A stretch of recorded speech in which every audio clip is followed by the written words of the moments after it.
Man in a wheelchair who was accidentally left on a bus until almost 3 in the morning. It appears the driver forgot the man was on his bus when he drove into the Stagecoach bus depot at Ardwick in Manchester to finish off his shift. The man was only found when a cleaner saw him and alerted security guards. Our correspondent Matt O'Donoghue has this report. The 60-year-old wheelchair user had nodded off as he travelled on a Stagecoach double-decker around Manchester. But when the bus pulled into the depot here in Ardwick, the driver just switched his engine off and went home, leaving his sleeping passenger behind. And there he stayed until 10 to 3 on Sunday morning. It was only when a member of the cleaning staff noticed him there asleep that anyone realised what had happened. He'd been left alone on that bus without any way of getting off and with no way of raising the alarm. Richard Curry advises disabled people. For years and years, disabled people have fought to use public transport and to be able to get on it and use it appropriately.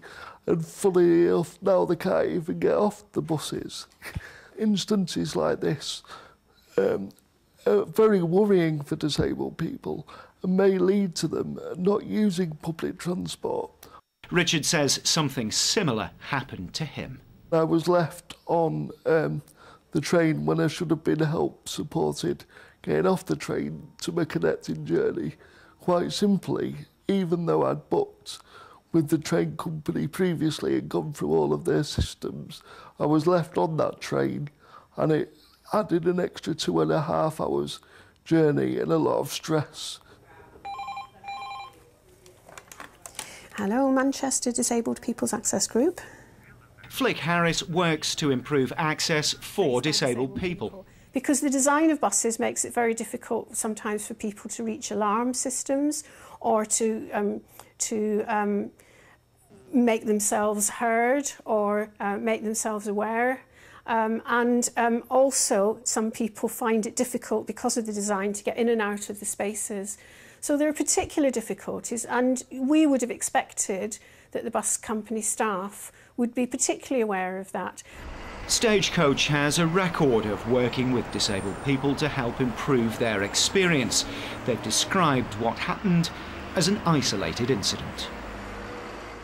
Stagecoach depot in Ardwick for us right now. Matt, apart from saying it's an isolated incident, what else have the company said about this today? Well, Tony, one wheelchair user that I spoke to earlier on today told me that this was unfortunate and unexpected of Stagecoach, because this is one company that has gone out of its way to make their fleet more accessible. In fact, the company told me that they've spent £370 million on a new fleet to enable people with mobility issues or who use wheelchairs to actually access public transport. They describe this incident as an individual oversight. All their drivers are instructed to do a walk up and down the aisles of the bus to check for lost property and to check, in fact, for sleeping passengers like this gentleman concerned. In a statement they've issued to us, they say that the driver has been the subject of an internal disciplinary process. He's acknowledged his mistake and he has apologised. For them, this is the end of this incident. In Ardwick, thank you.